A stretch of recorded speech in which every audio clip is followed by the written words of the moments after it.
So welcome back. So in this lesson, we're going to go ahead and pick it up on page number 6 in your student guide. So really what we're going to start doing is we're going to start getting into GCSS Army. I want to take just a few minutes to talk about the system, predominantly for those of you that have yet to access the system.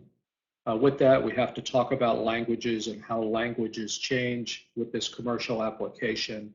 And then from there, what I'm going to do is I'm going to go ahead and log into the system, and we're going to go into our first process. So we're going to begin to manage, or should I say, we're going to begin to analyze property management within the confines of the system. So I'm still going to address you as a commander. Again, periodically, I'll come back and I'll kind of switch it up a little bit, and I'll talk to you from an S4 perspective, really those things relevant to your CSDP programs.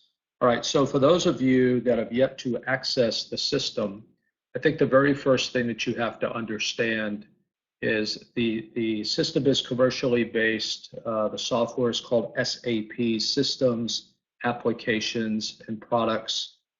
The other acronym that comes into play is something called ERP, Enterprise Resource and Planning. So really our goal as an Army is to be able to function like corporate America, and to be able to function in an enterprise environment. And that was not necessarily the case with the legacy systems that you may be familiar with. So as we now utilize this commercial application, if you look at my screen here, we begin to talk about language and how in some cases the language changes. So I just want to start by pointing to the NIN.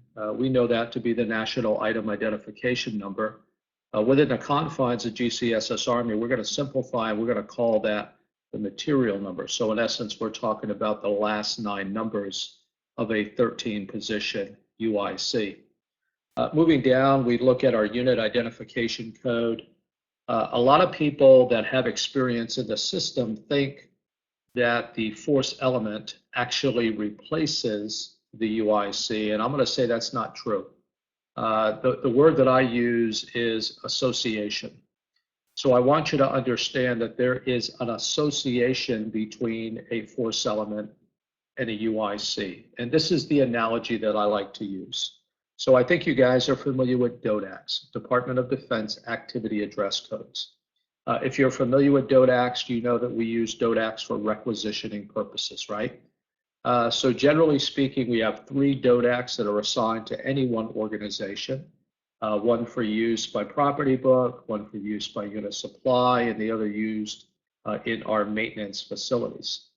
So we can take that same analogy and we can now assume, and this is true, that there are multiple force elements associated with any one UIC, and that's a true statement. There would be a force element for property book, a force element for unit supply, and a force element associated with maintenance. And you'll learn that as I go into the application and kind of reveal certain things to you. The next thing we look at storage locations. So from a property management perspective, you can see here sub-hand receipt, but hey, the commander has a storage location that we'll talk about. In Legacy, we used to call that the CDR hand receipt. That's a transitional hand receipt. It's the doorway by which all property enters or leaves the organization.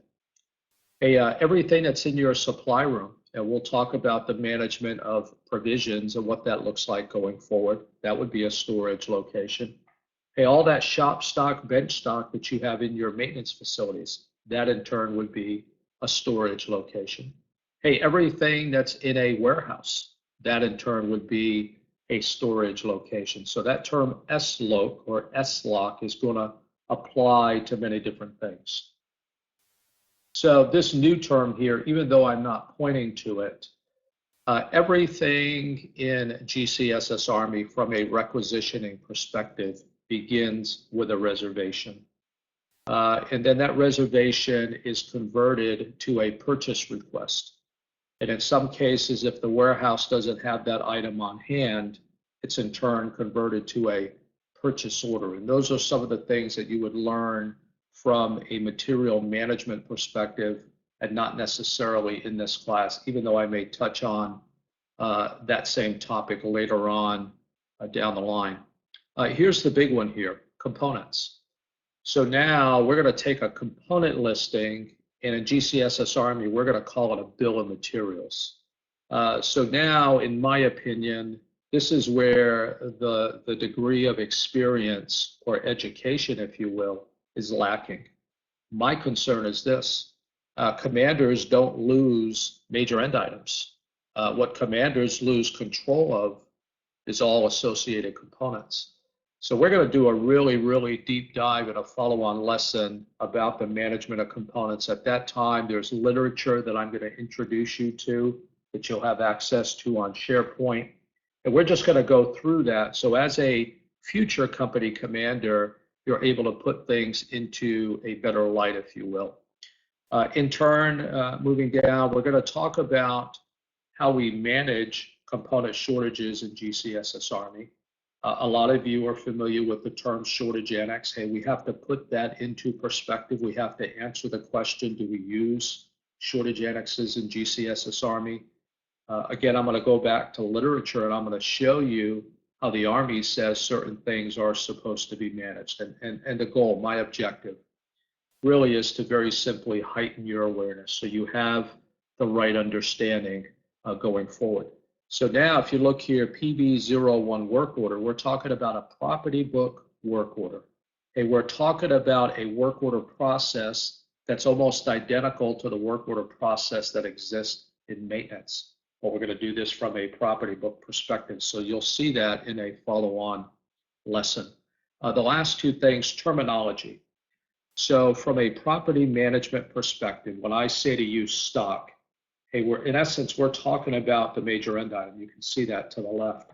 When I say to you provisions, in essence, we're talking about something that's expendable or durable. So for example, you have maintenance provisions in your maintenance facility. Hey, you have supply provisions in your supply rooms. Those provisions would also entail components of a major assembly. So just making yourself familiar with those terms is going to be important going forward, and I'll continue to reinforce certain things along the way. All right, so now as we progress to page number 7, so before I get into the application, we talk about basic commands that we utilize in the system. /November, you're going to see me utilize that command in essence to end a current task and to go into a new session, if you will. The /Oscar provides the ability to open up multiple screens simultaneously. For those of us that have external monitors, for me personally, it's not uncommon to have one process on one screen and one process on the other. And now it's a little bit easier to make that side-by-side comparison. All right, so the next thing we see is something called a transaction code. Hey, a transaction code or a T code is nothing more than a process. So there are thousands of transaction codes within the confines of SAP. Now, when a transaction code ends in the number 1, you can see we're creating something. I'll give you an example. A transaction code IW31, India Whiskey 31. Hey, that's the transaction code that's utilized to create a work order. Again, that number 1 signifying that we're creating something. The number 2 identifying the fact that we're now editing something, we're making modification, and in the end that could be a deletion. So IW31 to create a work order, IW32 to modify that work order. Hey, IW33 would allow me to view the work order. And now I can produce a list in, let's say, for example, IW38 or IW39. And some of these processes, some of these transaction codes that I'm mentioning are actually included in the guide. And you're going to watch me go into those processes. And again, I'm still speaking to you as a commander. And ultimately, what we're trying to do is to put certain things into perspective. Now, action codes that start with the letter Y or start with the letter Z. they're Army specific, and actually they're client specific. So we don't own the software, we're a client that's paying a significant amount of money to use this application. So back to the IW31, that's a transaction code used by other SAP customers. Likewise, it's a transaction code that we use in the Army. But if it starts with a Y or starts with a Z, for example, ZPark, a ZPark is a process by which we validate or obligate money. So these are the things that you'll learn going forward. All right, so as I get into the application, I'm going to show you the help features that exist. Something called EUM Plus, the End User's Manual Plus. There's a couple of different ways by which we can access the application. One way is to, in the upper right-hand corner, click on EUM Plus. It brings us to the next view that you see, and then we can be selective as far as the business area that we want to tap into. So in this example, I'm clicking on Unit Supply. From there, we go into the portal. Within the confines of the portal, we have the ability to look at what's called an XBR, Cross Battle Rhythm. It's nothing more than a process that we can look at. And if you look at page number 8, I have the ability to watch a demonstration in a simulated environment. I can actually go through the training and do all the keystrokes on my own. What I think is invaluable is the printable documents that you have access to, because now you can download these cue cards, you can download these transactional guides and create that internal continuity, if you will. I look at the guides that I've created as being a consolidated transaction guide, which includes multiple processes. So this is something that I've created on my own, all the screen captures, I've added all the steps, and I've added all the relevant things that I think you would want to focus on as a commander. And you'll see, we'll go through that progression. All right, so before I get into GCSS Army, I want to use this as a lead-in. All right, so you get your orders, and a lot of you guys are familiar with FMS Web. Hey, I think the very first thing you do is you take the UIC reflected on your order or your RFO, and you go into FMS Web and you determine what organization it is that you're going to. Hey, within the confines of that organization, where's the requirement for that 90 Alpha officer? And you put all of that stuff into perspective. I'm of the belief that that's something that you do on the front end, and now from there you progress into GCSS Army. All right, so before I get into the application, the last thing that I want to talk about is access. So access is granted through a person that we call an access administrator, an AA. So there are requirements that you'll have to satisfy before that access administrator transfers you into a position. Sometimes we hear the term onboarding. Somebody's going to onboard you into the system. So now we can look at your property book officer as being an access administrator.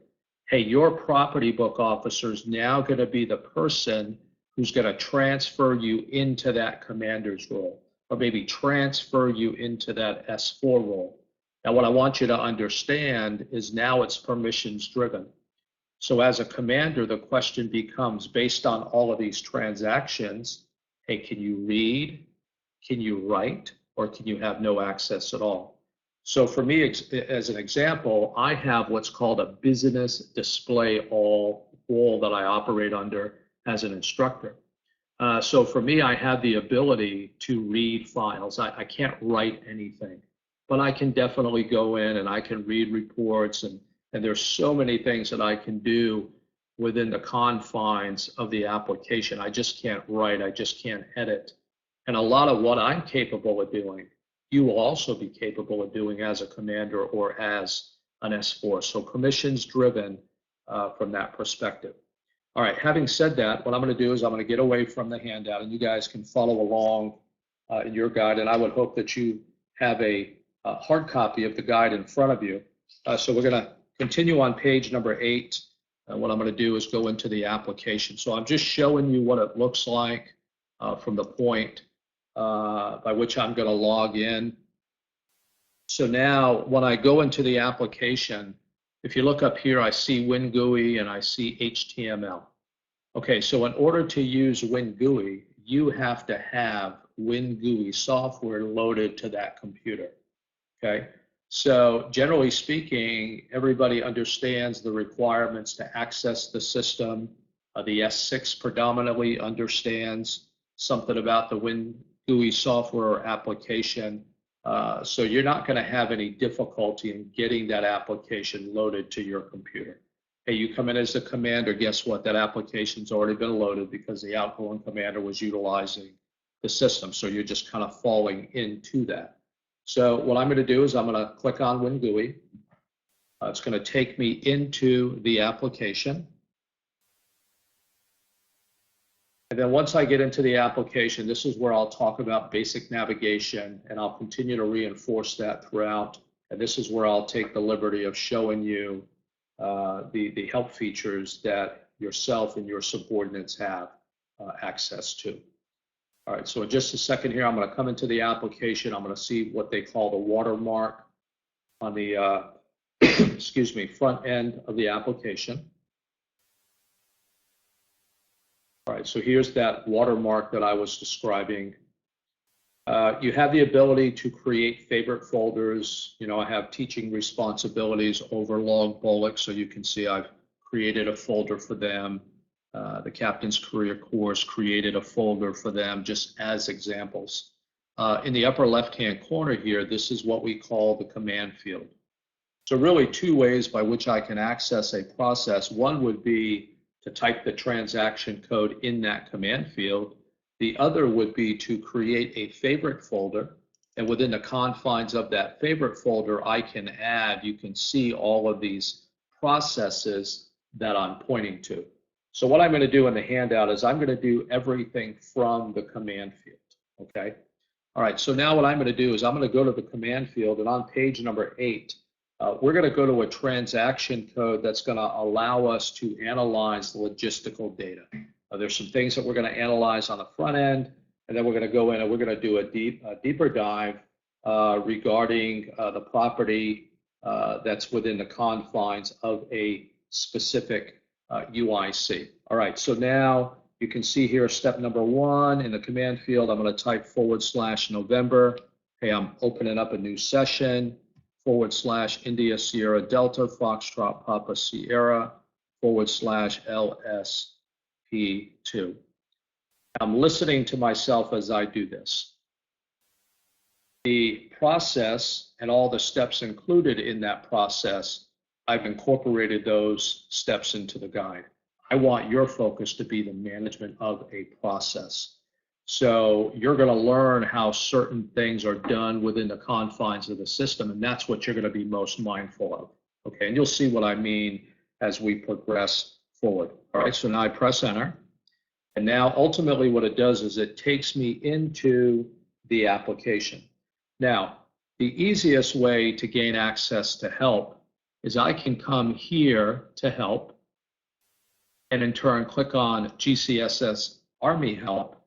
And now anytime I see these security messages, I'm going to allow.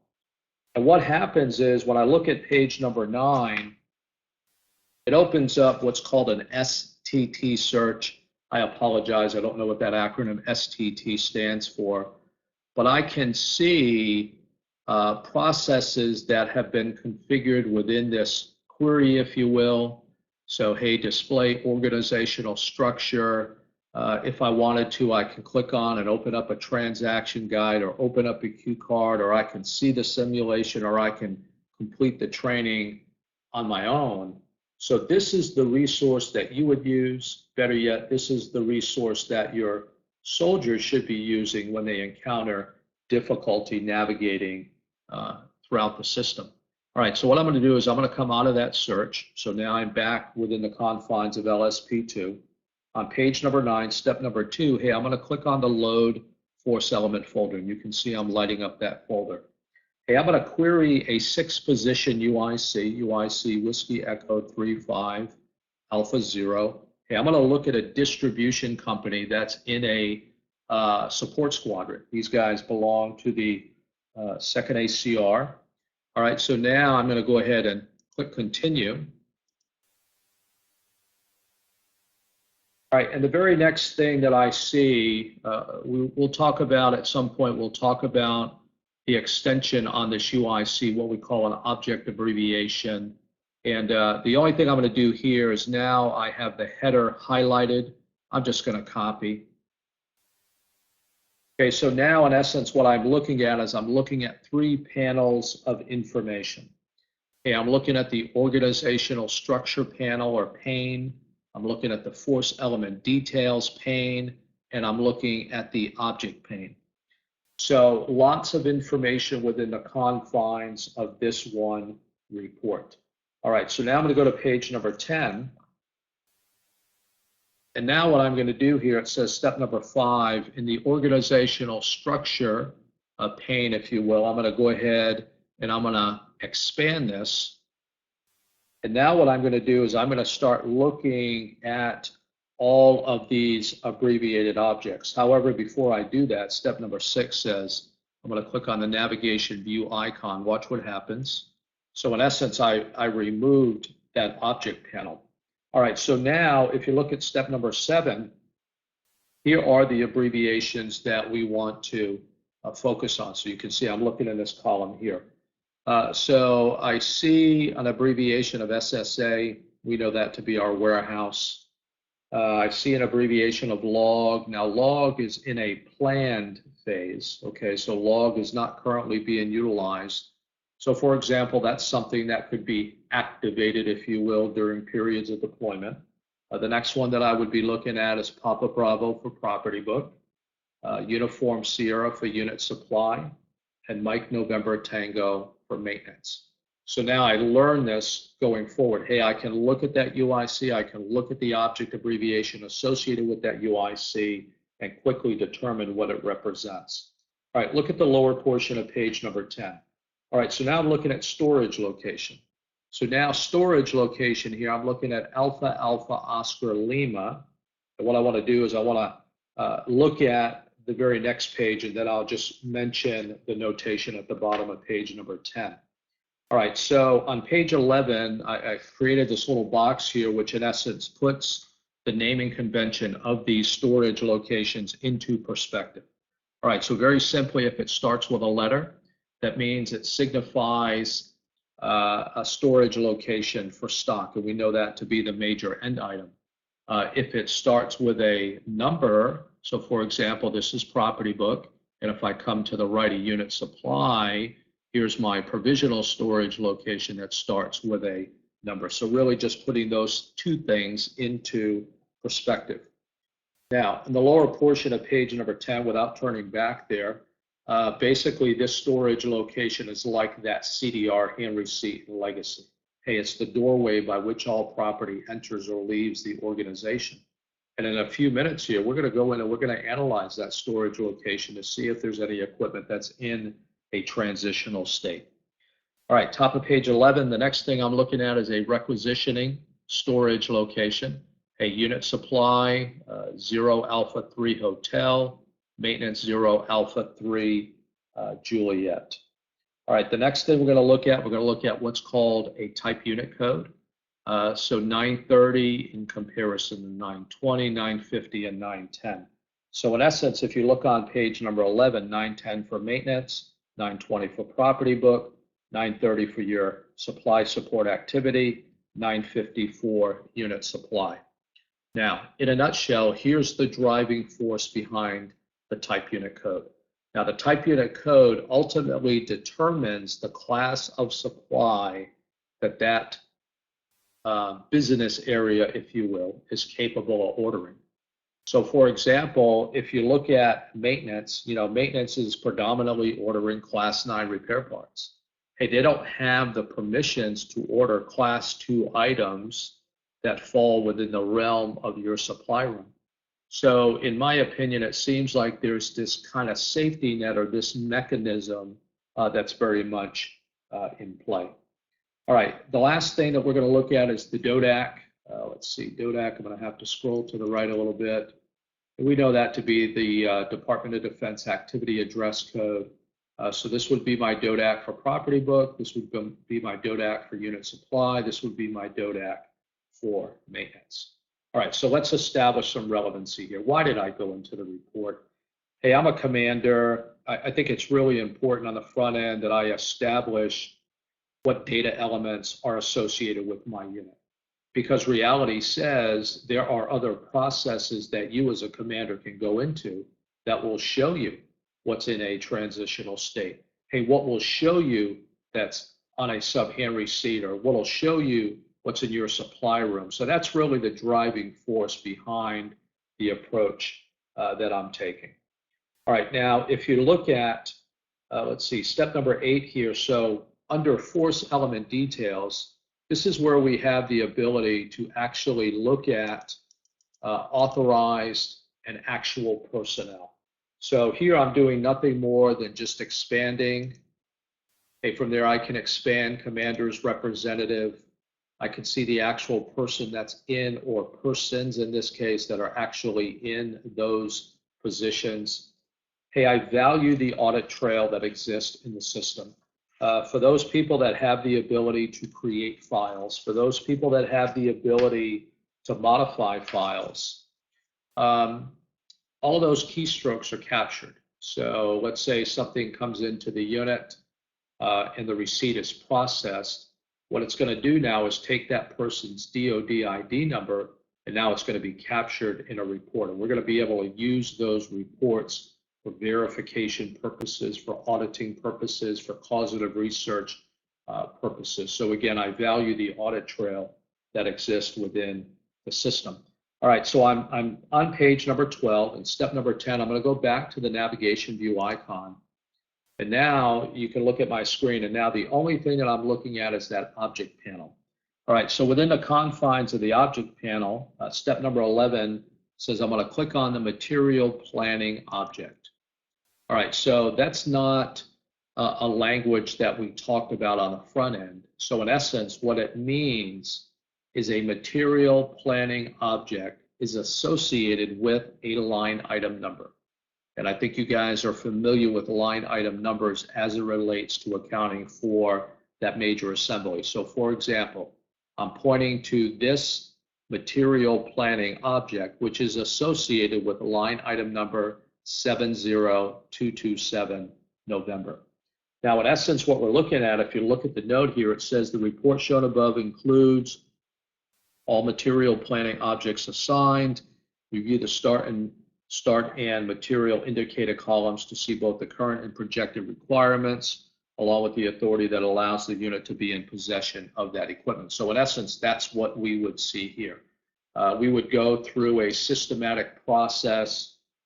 We would establish a dialogue with the property book officer, if you will, so we can begin to learn what these material indicators represent. We can scroll to the right-hand side of the report, and we can see the authority that allows the unit to be in possession of that equipment. All right, so now what I'm going to do on page number 13, I'm going to click the navigation view icon again. And now what I'm going to do is in the organizational structure pane, what I want to do is I want to go ahead and click on the, let me go ahead and get over to the property book here. So what I'm doing is I'm trying to get to the property book abbreviation. I guess I'll just do it this way. I'll click the navigation view icon one more time. I'll go back over here to the left. All right, so in essence, step number 14, even though I added a step there, I'm going to double click on the property book abbreviation. Okay, and then I'm just going to hit the navigation view icon one more time. And now that brings us back to that object panel. All right, so on the right-hand side of my screen, step number 16, I'm going to locate the stock pool tab. And then you can see from a property accountability perspective or property management perspective how we can analyze. All right, so this is where I would say, hey, you would do this as a commander. and you would do this as an S4. Hey, as an S4, you would do this as a way of providing oversight or maybe providing external support to your commander.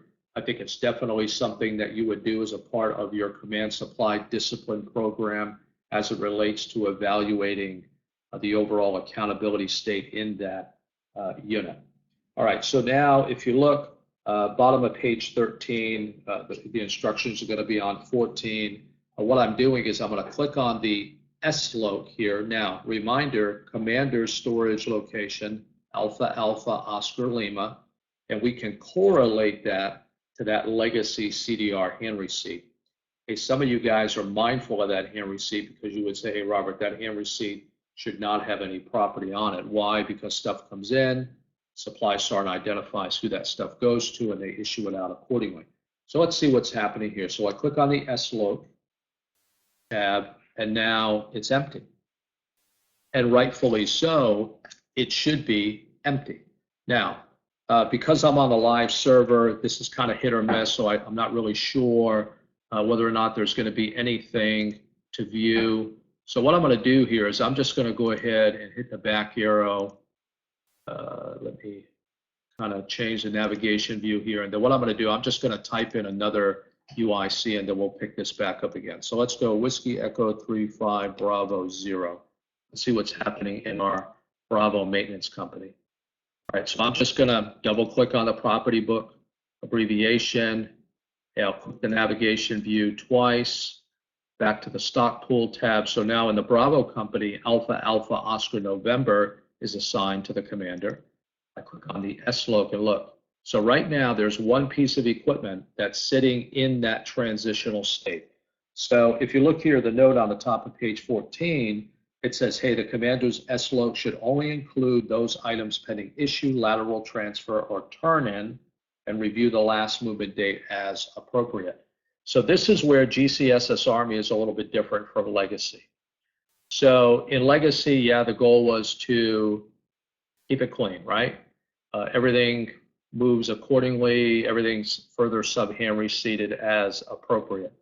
In GCSS Army, based on how the system is managed, if there's a piece of equipment that's going to be laterally transferred, if there's a piece of equipment that's pending turn-in back to the supporting SSA, it must reside at this location. So that's really the exception, right? So what I do as a commander is I come in, or what I do as the S4, I come in and I gravitate toward the last movement column.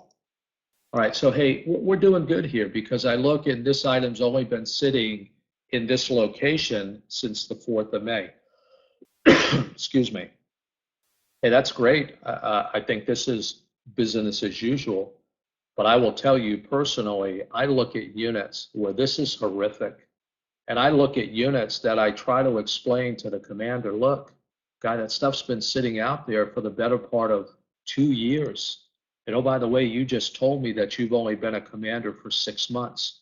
So now my disappointment is I have to question who else is looking at this report. Hey, where's the property book officer in all of this? Hey, where's the S4 in all of this? And when I say S4, I want you to understand I'm talking predominantly the NCOIC of the S4 because that should be your senior supply sergeant. So without rambling here, one of the things that I want you to do as a commander is I want you to be mindful of your storage location. Hey, before you ever sign that primary hand receipt with the property book officer, you got to do a check. You got to make sure you have positive control over what's coming in and the time frame by which that stuff is going to be reassigned. And toward the end here, I'll reference what I just said on that supply sergeant initial counseling. All right, so now having said that, I'm on step number 18. I'm still on page 14. Hey, here's the back arrow within the system, that little green arrow. I click the back arrow. And then now the next thing that I'm going to do is I'm going to look at the glasses to the right of the MRP area. So this is where I'm going to afford myself the opportunity to look at the other storage locations that have been assigned. All right, so now based on the notes that are at the bottom of page number 14, I'll just speak because this is a different UIC. So we've already identified Alpha Alpha Oscar November belonging to the commander. At the doorway by which all property enters or leaves the unit, we can see that very clearly here on the shipping side. So these other storage locations are for the purpose of further sub-hand receipting that equipment. Now, the storage locations were assigned during the conversion process. However, the naming convention associated with those storage locations, that's the internal management. And that's something that you should be regulating as a commander. All right, so the second sentence, bottom of page 14, hey, the maximum number of SLOPs assigned to an MTO unit is 18. That's a number that the Army has created. I don't know why not 20, but in all fairness, I think 18 is more than sufficient. For those of you that find yourself in a non-deployable unit, in a TDA unit, if you will, they manage property a little bit differently. They manage property through a transaction code called ZEPA. Some people call it ZEPA, but it's just a different process to ultimately mean the same thing. In other words, even though I'm in a different process, we're still going to use the term sub-hand receipt. Now, going on, it says, hey, in an MTO unit, if you require additional storage locations, you have to execute a help desk ticket process. And because I'm writing this, I'm saying ideally, the number of SLOPs assigned should be equal to the number of MTO paragraphs for that unit. So for example, I know for certain in a distribution company, in a brigade support battalion, it goes from paragraph 201 to paragraph 209. So you're thinking, wow, 9 storage locations. And if we look at paragraph 201 of company headquarters, which now accounts for supply and arms room and CBRN and all that. So now maybe it's more like 12 or 13. So again, in my opinion, 18 is more than sufficient. Again, because I'm writing this, I'm pointing out to you that the name field is 16 characters wide. And I've determined that through the use of a training server. So personally, I'd recommend listing both the duty section and the name of the person responsible. So when that sub-hand receipt is printed, all of that information's visible. So for example, I have the electronics maintenance shop right here. Okay, who's signed for that equipment? Is it a lieutenant? Is it a sergeant first class? Can we now somehow go back, and the answer is yes, can we now go back and make modification to how those storage locations are identified? And again, the answer is yes. And down at the bottom of the page, the transaction code that your folks in the supply room would utilize is what we call ZPBO struct. So one thing that I'm going to do is I'm going to give you access to other guides that I've created that are going to help to establish an understanding regarding the processes that should be completed in your supply room. I think it's an invaluable takeaway. I think it's something that you can use internally, especially when you're dealing with a lack of education. That's not going to change your approach as a commander. Unfortunately, it's just going to make you a little more involved in what's happening in your supply rooms. All right, so hopefully this lesson, like the first lesson, was value added. Hopefully the backstory and all the information that I'm sharing with you is meaningful. So what we're going to do is we're going to bring this lesson to a close. When we come back, the next thing that we're going to start doing is we're going to start analyzing our hand receipts.